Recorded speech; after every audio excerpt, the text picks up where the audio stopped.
오늘의 말씀은 사사기 4장 11절부터 24절까지 말씀입니다. 모세의 장인 호밥의 자손 중 겐 사람 헤벨이 자기 족속을 떠나 게데스에 가까운 사하나님 상수리 나무 곁에 이르러 장막을 쳤더라.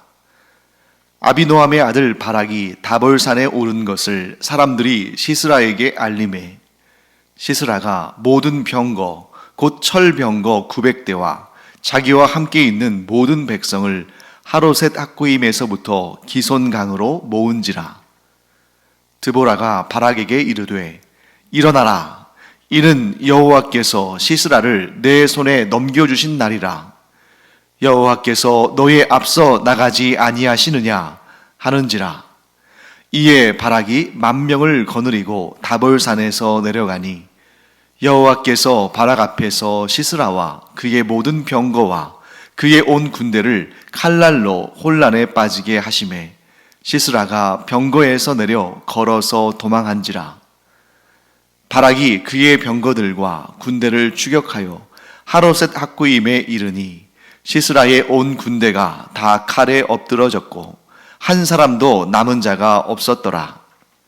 시스라가 걸어서 도망하여 겐 사람 헤벨의 아내 야엘의 장막에 이르렀으니 이는 하솔왕 야빈과 겐 사람 헤벨의 집 사이에는 화평이 있음이라. 야엘이 나가 시스라를 영접하며 그에게 말하되 나의 주여 들어오소서, 내게로 들어오시고 두려워하지 마소서 하매 그가 그 장막에 들어가니 야엘이 이불로 그를 덮으니라. 시스라가 그에게 말하되 청하노니 내게 물을 조금 마시게 하라. 내가 목이 마르다 하매 우유 부대를 열어 그에게 마시게 하고 그를 덮으니 그가 또 이르되 장막문에 섰다가 만일 사람이 와서 내게 묻기를 여기 어떤 사람이 있느냐 하거든 너는 없다 하라 하고 그가 깊이 잠드니 헤벨의 아내 야엘이 장막 말뚝을 가지고 손에 방망이를 들고 그에게로 가만히 가서 말뚝을 그의 관자놀이에 박음에 말뚝이 꿰뚫고 땅에 박히니 그가 기절하여 죽으니라. 바락이 시스라를 추격할 때에 야엘이 나가서 그를 맞아 그에게 이르되 오라, 내가 찾는 그 사람을 내가 내게 보이리라 하매 바락이 그에게 들어가 보니 시스라가 엎드러져 죽었고 말뚝이 그의 관자놀이에 박혔더라. 이와 같이 이 날에 하나님이 가나안 왕 야빈을 이스라엘 자손 앞에 굴복하게 하신지라. 이스라엘 자손의 손이 가나안 왕 야빈을 점점 더 눌러서 마침내 가나안 왕 야빈을 진멸. 네, 오늘 우리가 읽은 본문에 겐 족속이 등장하죠. 이 겐 족속은 사사기 1장에서 이미 등장한 바 있습니다. 아니 사실은 그 훨씬 이전부터 등장하죠. 여기 나오는 것처럼 모세의 장인도 겐 족속이고 아니 그보다 더 이전에도 겐 족속에 대한 언급은 있습니다. 창세기 15장을 보면 하나님께서 아브라함과 언약을 맺으시는 그러한 내용이 나오는데 그때 하나님께서 너의 후손들에게 내가 땅을 주겠다 하고 말씀하시면서 이 가나안 땅에 대한 약속을 하시는데 뭐라고 하시냐면 겐 족속, 또 그니스 족속, 그니스 족속은 그나스 족속이라도 하죠. 헷 족속, 아모리 족속, 가나안 족속, 뭐 이런 히위 족속, 이런 족속들이 있는 이 가나안 땅을 너와 너의 후손들에게 주겠다라고 말씀하시는데 그 가나안 족속들이 살고 있는 그 이방 족속들이 살고 있는 그 가나안 땅을 하나님께서 아브라함의 후손들에게 주시기로 약속하실 때에 거기에 언급된 많은 족속들, 뭐 예를 들면 우리가 잘 알고 있는 그런 출애굽 과정 가운데에 이스라엘을 괴롭혔던 아말렉도 있고 또 여호수아 시대 때에 여호수아와 이스라엘 백성들이 싸워서 물리치기도 하고 또 물리치지 못한 그런 족속들도 있었죠. 그래서 예를 들면 뭐 아모리 족속, 또 여우스 족속, 또 가나안 족속, 그러한 족속들이 있었는데 헷 족속, 이런 족속들이 있었죠. 그런데 그렇게 언급된 족속들 가운데 하나님께 큰 벌을 받고 또 이스라엘 백성들에게 정복당한 그런 족속들이 있는 반면에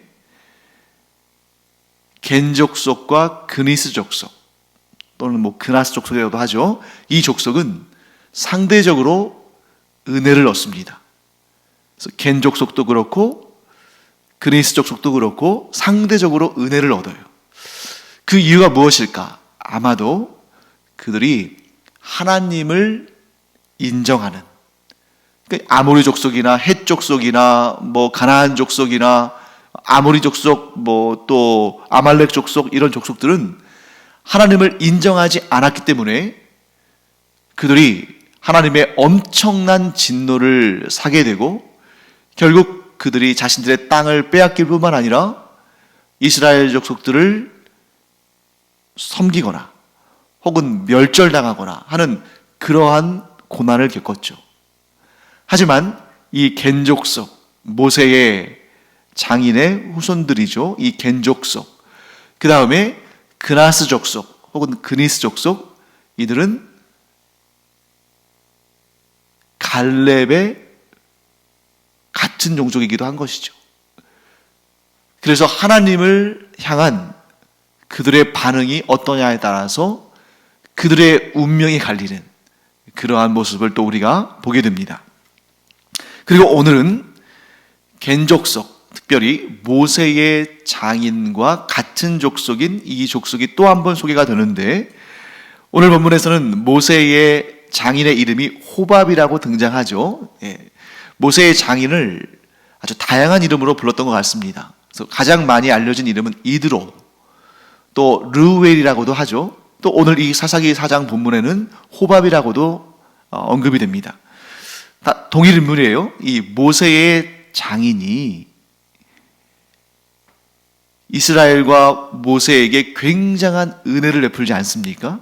그래서 어떤 은혜를 베푸냐면, 모세가 너무너무 열심히 일하다가 탈진할 위기에 처했을 때, 그러니까 이스라엘 사람들이 뭔 문제만 있으면 모세에게 와서 판결해 달라, 또 어떻게 하면 좋겠냐 하고 막 묻고 또 요청을 하니까 그 수많은 사람들의 요청을 모세가 다 들어주고 있었는데, 모세의 장인이 그 모습을 보고 있으니까 저러면 안 되겠다. 그래서 지혜를 주죠. 천부장, 백부장, 50부장 이러한 지도자들을 세워서 모세 당신이, 이스라엘의 최고 지도자인 모세 당신이 꼭 결정해야 되는, 꼭 판단해야 되는 그런 아주 중요한 일이 아니고서는 이러한 사람들에게 위임을 해라. 모세가 그 장인의 말을 귀 기울여 듣고, 그래서 천부장, 백부장, 10부장, 이런 50부장 이런 사람들을 세우죠. 그로 인해서 모세도 숨통이 트이고 결국 이스라엘에게 굉장히 좋은 영향을 미치는 그런 지혜를 준 사람입니다. 이렇게 이스라엘에게 선대하고 이스라엘의 하나님을 찬양하고 하나님을 인정한 모세의 장인, 그리고 그의 후손들 겐 사람들에게 하나님께서는 은혜를 베푸시고 그들을 또한 귀하게 사용하십니다. 오늘은 누구냐면 이 겐 사람 중에 헤벨, 그런데 사실은 이 헤벨이라는 사람은 등장하지도 않죠. 그 헤벨의 아내인 야엘, 이 겐 족속의 한 여인을 통해서 하나님께서 이스라엘의 위대한 승리를 거두게 하시는 그러한 내용이 등장합니다. 하솔과 이스라엘 사이에 전쟁이 일어납니다. 하솔의 왕은 야빈이고 야빈이 세운 군대 장관은 시스라입니다. 이 시스라는 사람이 얼마나 위세를 떨치는 사람이었냐면, 그가 운용하는 병거, 철병거, 그 당대의 가장 강력한 무기인 철병거를 무려 900대나 가지고 있었다 하는 거죠. 반면에 이스라엘의 군대 장관은 바락입니다. 우리가 어제도 보았습니다만 드보라가 바락을 군대 장관으로 세우는 그런 장면을 봤죠. 하나님께서 드보라에게 바락을 이스라엘의 군대 장관으로 군 지휘자로 세우게 하십니다. 그리고 그에게는 1만 명의 군대가 있습니다. 납달리와 스불론 지파에서 모은 1만 명의 사람들이죠. 객관적인 전력을 보면 상대가 되지 않습니다. 그런데 드보라는 바락에게 이렇게 말합니다. 일어나라.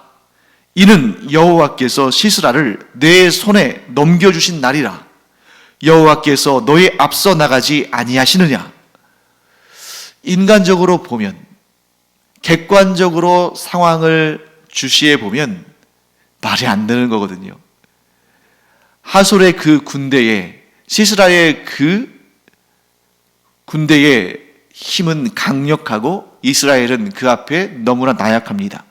그럼에도 불구하고 드보라는 지금 없는 소리, 그냥 어차피 시스라와의 전쟁에서 이 바락이 나가서 싸워야 되니까 사실은 아니지만 그냥 격려하기 위해서 한 말일까? 아닙니다. 하나님은 여 선지자 드보라에게 분명하고 선명하게 말씀하시고 알려주신 것입니다. 내가 바락과 함께 할 테니 오늘 이스라엘이 큰 승리를 거둘 것이다 라고 말씀하셨고, 드보라는 그 말씀을 바락에게 전한 것이죠. 자, 하나님께서 그날을 승리의 날로 삼으셨다면, 하나님께서 이스라엘의 군대 지휘자인 바락보다, 이스라엘의 군대보다 먼저 앞장서서 나가신다면 그 두 나라 사이의 객관적인 전력 차이는 아무 의미가 없습니다. 왜냐하면 하나님을 대적할 자는 이 세상에, 아니 온 우주에 존재하지 않기 때문이죠. 자, 하나님께서 이렇게 드보라를 통해서 바라가, 내가 너와 함께 할 것이다. 오늘이 이스라엘의 큰 승리의 날이다. 내가 앞장서 나갈 것이다 라고 자신 있게 말씀하신 이유는, 그렇게 하실 것을 하나님께서 이미 결정하시고 모든 일을 하나님께서 다 계획하시고 또한 모든 일이 그 계획대로 될 것이기 때문입니다. 여러분, 하나님의 주특기가 무엇인지 아시나요? 특별히 이 전쟁과 관련해서 하나님의 주특기는 너무 어이없는 승리를 이루시는 것입니다.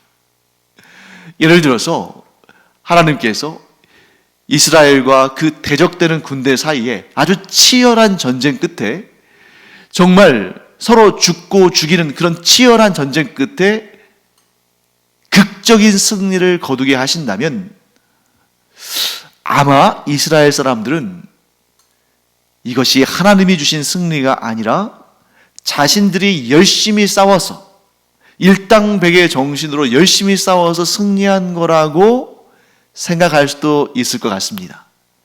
또한 이스라엘에게 패배한 그 대적의 나라도, 그 나라의 군사들도, 야, 이스라엘 사람들 잘 싸우네, 우리가 좀 얕봤는데 이스라엘 사람들 대단히 용맹한 용사들이야 라고 말할 수 있겠죠. 그런 저거 막 밀고 당기고 티격태격하고 막 이런 격전이 일어나는 상황 가운데에 이스라엘이 가까스로 승리했다면 그러한 스스로의 생각과 그러한 평가가 나올 수도 있을 겁니다.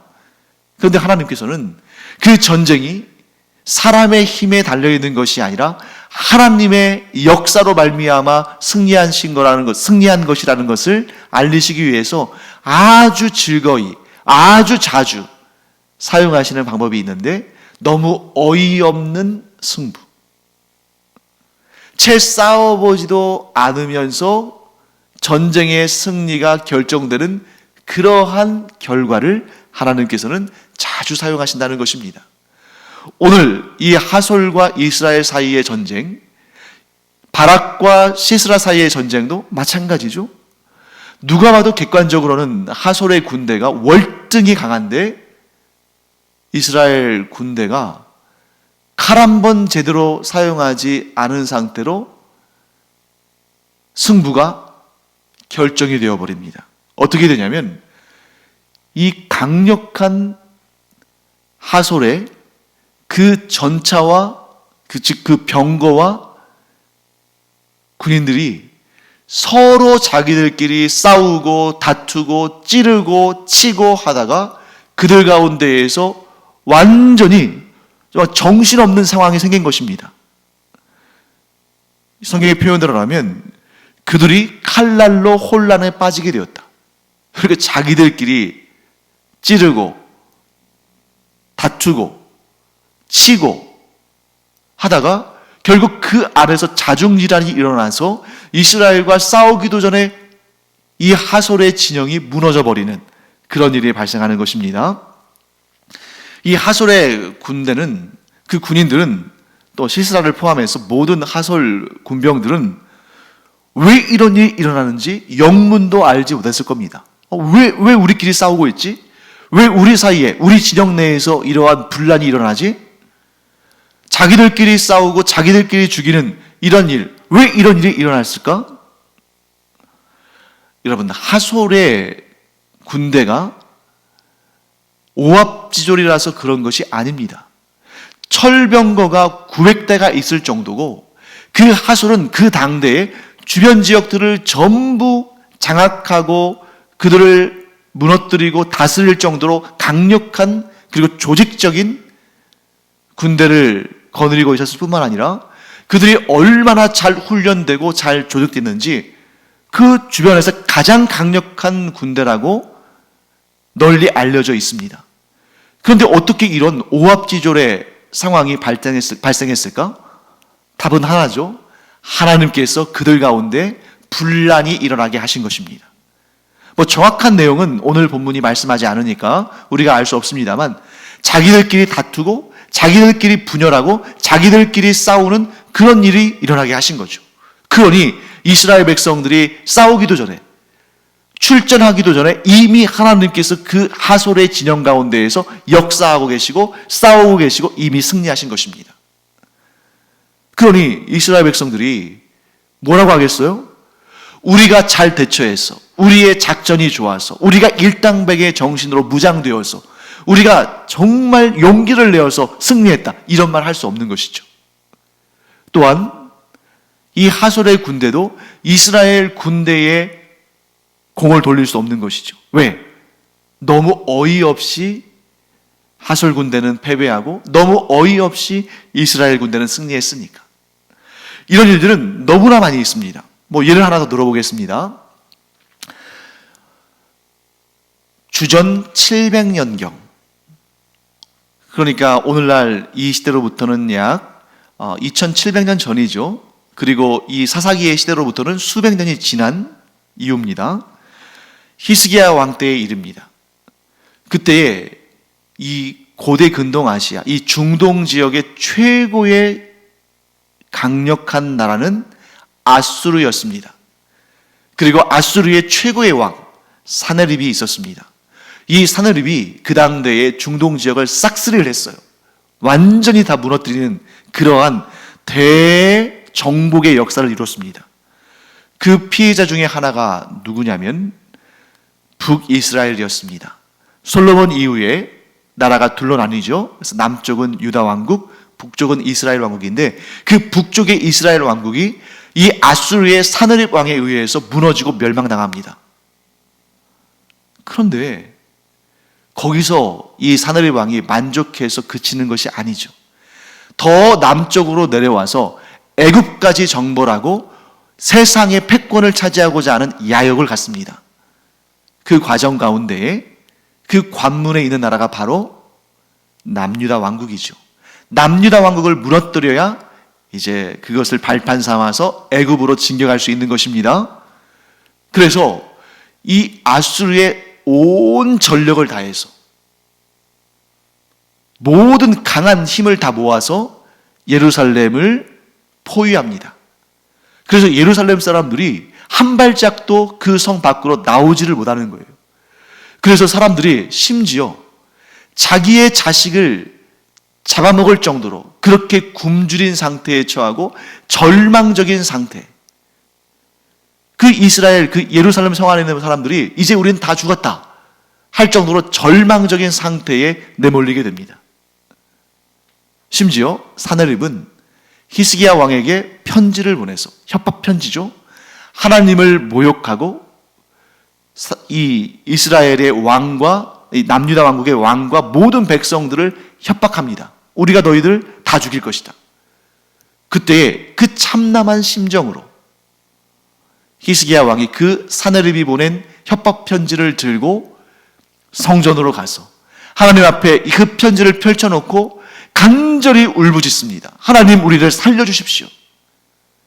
하나님께서 그 히스기야 왕의 간절한 호소를 들으시고 이스라엘을 구원하시기로 결정하십니다. 그런데 어떻게 구원을 하시냐면 이스라엘 백성들에게 강력한 힘을 주시고 그들에게 정말 소위 말해서 슈퍼맨 같은 슈퍼파워를 주셔서 승리하게 하신 것이 아니라 딱 한 문장의 말로써 이 이스라엘 사람들을 구원하십니다. 그 한 문장의 말이 뭐냐면 뜬 소문이었어요. 그게 뭐냐면 아수르의 수도인 니느웨에 외국 군대가 쳐들어왔다. 자, 이 소식이 얼마나 무서운 소식이냐면 지금 아수르의 정예 부대가 심지어 왕까지 남유다 왕국을 정벌하고 그 다음에 애굽을 치려고 총출동한 상황입니다. 자, 이런 상황에 외국 군대가 아수르를 침공해서 수도까지 점령해버린다면 아수르 끝나버리는 거죠. 완전히 이삭 죽기처럼 되는 거 아닙니까? 그러니까 그 소식을 듣고는 사네립 왕이 모든 군대를 부랴부랴 다 소집해서 그날 하루 만에 철군해서 본국으로 돌아갑니다. 왜요? 나라를 잃어버리면 안 되니까. 외국을 차지하자고, 다른 나라들을 차지하자고 본국을 잃어버리면 안 되는 거 아닙니까? 그래서 서둘러서 떠나고, 하루아침에 예루살렘은 자유를 얻은 것입니다.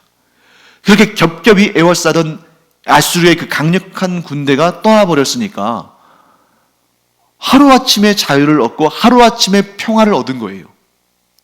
거기서 끝나는 것이 아닙니다. 그렇게 해서 돌아간 사네립은 하나님의 징벌을 받습니다. 그가 하나님을 모욕하고 하나님의 백성들을 협박한 죄로 그가 죽임을 당하는데 그 죽임도 너무 극적이고 너무 그 입장에서는, 사네립 입장에서는 너무 어이없는 죽음이죠. 어떻게 죽냐면 이제 본국에 돌아가 보니까, 그 수도에 들어가 보니까 아무 외국 군대가 없어요. 헛소문이었던 거죠. 그 헛소문 때문에 그 큰 군대를 이끌고 지금 예루살렘을 함락시키고 유다 왕국을 무너뜨리기 일보 직전이었는데 돌아올 수밖에 없었던 거죠. 헛소문 하나 때문에. 그리고 그때 사네립 왕이 자기가 섬기는 우상신들에게 경배하기 위해서 우상신의 신전에 들어가서 절을 하는데 암살을 당합니다. 칼에 찔려 죽는 겁니다. 그때 이 사네립 왕을 암살한 사람은 사네립의 아들들이었습니다. 그러니까 이 뜬소문 때문에 대정복 사역을 완수하지 못하고 본국으로 돌아와서 자기가 섬기는 우상신들에게 절하기 위해서 그 신전에 들어갔는데 자기의 아들들에게 암살을 당하는 끔찍한, 그리고 한편으로는 어이없는 죽음을 경험하게 되는 거죠. 하나님께서 처벌하신 것입니다. 그러니까 이 놀라운 역사를 두고 유다 왕국의 왕인 히스기야도, 그 유다 왕국의 모든 사람들도 이 일을 우연이라고 말할 수 있을까요? 이스라엘이 강력해서 그들이 물러갔다고 말할 수 있을까요? 아닙니다. 누구나 다 이 일은 하나님께서 하셨다고 밖에 고백할 수 없는 일이죠. 하나님은 이렇게 일하신다는 것입니다. 오늘 이 본문에도 그런 사건이 또 등장하죠. 당연히 그런 자중질환이 일어난 이 하솔 군대 내에서 자기들끼리 서로 싸우고 죽이고 하니까 그런 정말 경황 없는 그런 상황 가운데에 그 하솔의 군대 장관인 시스라가 자기의 병거에서 내려서 걸어서 도망칩니다. 지금 그 상황을 어떻게 제어할 수가 없으니까. 그러면 당연히 그런 상황에서는 이스라엘의 군대 장관인 바락이 그 시스라를 뒤쫓아가서 지금 무방비 상태로 도망가고 있는데 그를 뒤쫓아가서 그의 목을 치는 것이 당연한 일인데 우리 어제 살펴보지 않았습니까? 이 바락이 하나님의 말씀을 전하는 드보라에게 뭐라고 말했죠? 알겠습니다. 제가 하나님의 명에 순종해서 이 위대한 역사에 하나님의 도구로 쓰임받기를 원합니다. 하나님 말씀에 순종하겠습니다. 이렇게 한 것이 아니라 드보라에게 당신이 가지 않으면 나도 가지 않겠다.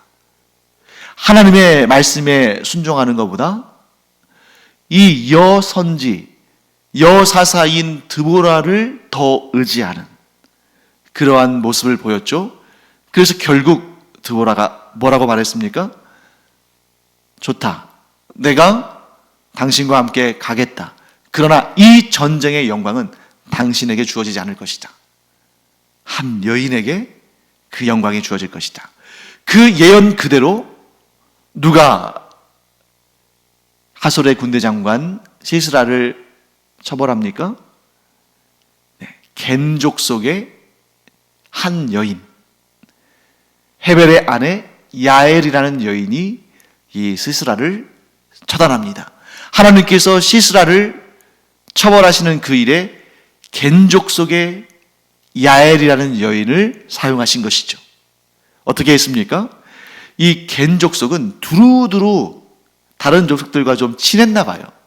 그래서 이 겐족 속의 이 야엘이라는 여인, 그 가정, 즉 헤벨이라는 그 사람의 가정이 하솔의 왕 야빈과 또 그 하솔 사람들과 친분이 있고 그들 사이에 평화가 있었다는 것입니다.